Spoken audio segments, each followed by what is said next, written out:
In the last video, I talked about the many cults that are within the Thousand Sons, and I mentioned how every cult controls several thrallbands. But now, let's talk about the forces that make up the ranks of those thrallbands.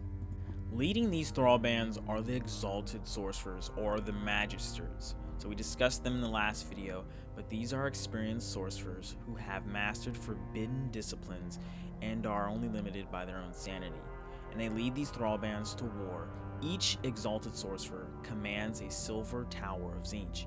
And you will know what a Silver Tower is if you've played Space Marine 2. And a Silver Tower is a massive demon engine of Tzeentch, and they're outlandish and they have multiple towers carved into their circular disc, but they don't really look like the description at all. The description says they look like this, but really they look like kind of just a massive crystal shard. And these towers transport thrall wizards who arm the weaponry of the tower, and they also carry Rubricae, Tzaangors, and demons. So they're just pretty much a massive mobile fortress of destruction. And now let's get into the things that we all knew were coming up, and that is the Rubric Marines. Rubric Marines are the spirits of the Thousand Sons, cursed by the Rubric of Ahriman to be trapped within power armor. These automata-like Marines are guided and led by sorcerers of the Thousand Sons, and Rubric Marines often act as enforcers, bodyguards, and defenders of relics. And they wield weapons that have ornate and occult runes etched into them, causing their weapons to act as if they're alive at times. And they're mostly common seen with the Infernal bolter, a bolter that fires warp fire bolts. And these bolts are capable of shredding armor, flesh, and even the soul itself. And another weapon that they are seen carrying is a Soul Reaper cannon, a heavy weapon that has the capability of spewing inferno bolts at a high rate, shredding anything in its path. And the last weapon is the Warp Flamer, spewing flames that char reality itself and mutating matter. There are also sorcerers that accompany them, and these are aspiring sorcerers. And they are also sorcerers in training who are on the path to becoming full-fledged chaos sorcerers. And they are seen leading the squad of Rubricae and commanding them. These sorcerer apprentices use force staves, force axes, and force swords. Force weapons are all capable of enhancing their psychic abilities, and for range they prefer an infernal bolt pistol or a plasma pistol, but most of the time they just rely on their psychic abilities for range alone. Next we have the Scarab Occult Terminators, and these are tactical dreadnought armor equipped elites of the Thousand Sons. And besides just having sturdier and heavier power armor than standard Rubric, they have armor that has runes and spells engraved into them. So when they are struck, these runes come to life and act as shields, and it also makes them immune to the perils of the warp when they're traveling, making it very easy for them to teleport. And these elite Rubricae are often most commonly seen using Inferno, Combi Bolters, and Power Swords, but they can also have Soul Reaper cannons and heavy Warp Flamers and Hellfire missile racks. And now, the sorcerers that would be leading the Scarab Occult Terminators are Scarab Occult Sorcerers, and they are Chaos Sorcerers of the 15th, who obviously wear Terminator armor, and they lead these Rubricae into battle. And now we have the newest addition to the Thousand Sons, and these are the Sekitar robots. Sekitar robots are psychically controlled automata that serve the Thousand Sons. They are advancements of the Castellax Archaea battle automata that were used during the Great Crusade and the Horus Heresy. Many of these automata are forged by sorcerers themselves and the heretics in the Dark Mechanicum. These machines are a fusion of tech and warp energies, and they charge into battle with heavy warp flamers, pyroflux meltaguns, hellfire missiles, and tear enemies apart with their power claws. Infernal Masters are the next ones up, and these are sorcerers of the Thousand Sons who use demonology, and they have created pacts with many demons and summon them in the midst of battle to kill their enemies or to enhance their abilities. So what's different between a regular sorcerer and these guys is, like I said, they are demonologists, so they are kind of like Iskander Kaon, where Iskander Kaon will use demons in the middle of battle and summon them to aid him. Regular sorcerers don't do that, they just rely mostly on their psychic abilities. And then we're going to get to the kind of the fodder of the Thousand Sons, and those are Tzaangors. You have seen Tzaangors before if you've played Tabletop or if you've played Space Marine. They are kind of always with Thousand Suns. But Tzaangors are beastmen mutants that dedicate themselves to the Lord of Change, Tzeentch, and they are often commonly found on the planet of Sorcerers. Their origin is shrouded in mystery that can only be tied to the Changer of Ways, and they are seen amongst the warbands of the Thousand Suns as war herds. They are seen wielding Tzaangor blades, auto pistols, and chainswords. Those aren't the only types of Tzaangors, because we have Tzaangor Enlightened, and there are some Tzaangors who have caught the eye of Tzeentch and have received blessings from the Architect of Fate.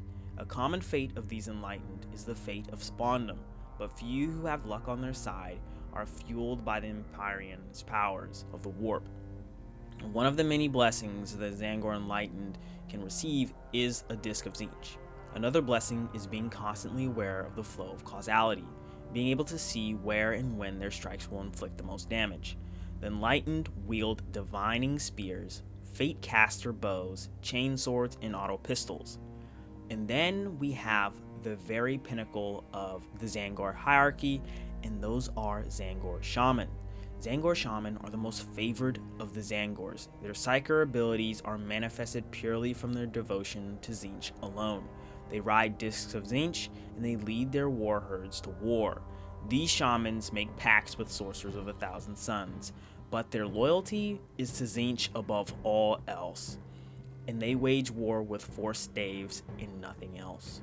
But now we're at the very lowest servant of the 15th Legion, and those are Thrall Wizards. These are sorceress mortal servants and are drawn from the dwellers of the planet of the Sorcerers. How they got there is they are brought there during the many raids into real space done by the Thousand Suns, and they are seen as arcane assistants, and they operate the Silver Towers of Tzeentch during battle. And now we're going to talk about the vehicles of the Thousand Suns, because a lot of lore says the Thousand Suns don't really keep too many vehicles, but a lot of media and the tabletop, they show Thousand Suns with vehicles all the time. So I'm just going to tell you what the lore tells us about vehicles in Thousand Suns. They don't invest too much into heavy armored vehicles and demon vehicles. When they do capture a vehicle during a raid, it is poorly maintained and it doesn't last very long.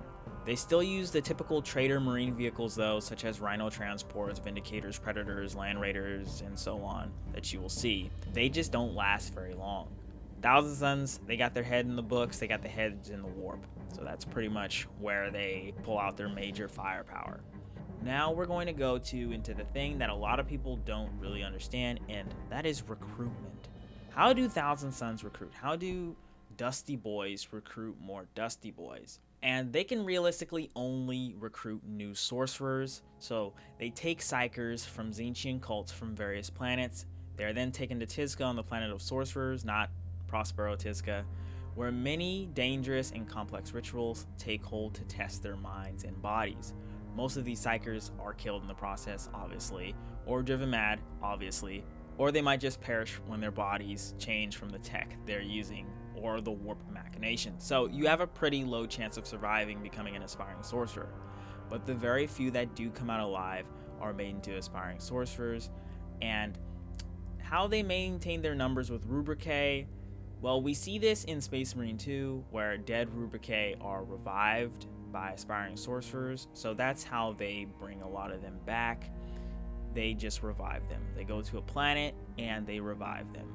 Many Imperial agents have been trying to stop Thousand Suns and mass resurrections because you just don't want to do that. They are able to bind the soul back into newly reforged armor. Another thing about recruitment is, how do Thousand Suns get new Hellbrutes? They only have Rubricae, right? Are they made from their wounded sorcerers?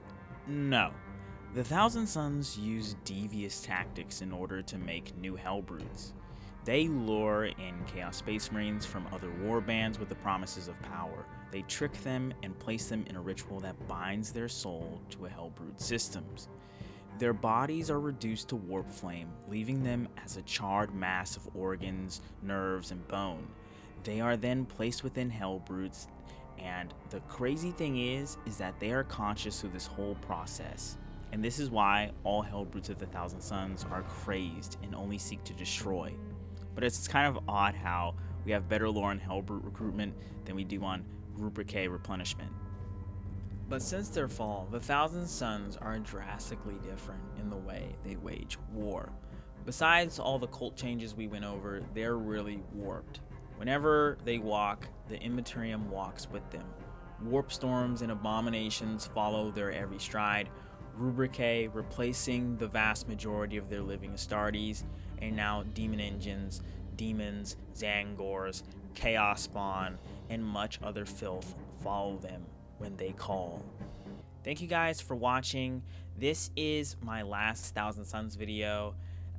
I've covered a lot of Thousand Suns, and I plan to cover something not chaos related next, because I just don't want to be a chaos channel. But I'm still thinking about what the next video will be, but stick around to find out. And thank you guys so much for watching again. Take care.